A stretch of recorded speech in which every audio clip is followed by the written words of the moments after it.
ஜெபம் பண்ணுங்க. இந்த இயேசு தான் எனக்கு வேணும். ரொம்ப ஆச்சரியமான ஒரு ஜெப குறிப்பு இல்லை? எல்லாரும் அது வேணும், இது வேணும், இதுக்கு ஜெபிங்க, அதுக்கு ஜெபிங்கன்னாங்க.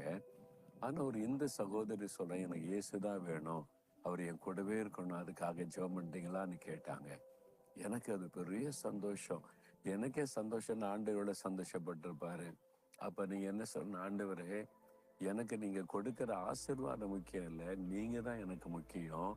நீங்க என் கூட இருந்தா போதும். நீங்க என்னோட வாசம் பண்ணுன்னு சொல்லியிருக்கீங்களா, எனக்குள்ள வாசம் பண்ணுங்க. எங்க வீட்டுல, என் வாழ்க்கையில எல்லாவற்றிலும் கூட நீங்க வாசம் பண்ணி என் கூடவே இருந்த நடத்துங்கன்னு சொல்லுங்க. அதை விட ஒரு பெரிய ஆசீர்வாதம் ஒன்று இல்லை.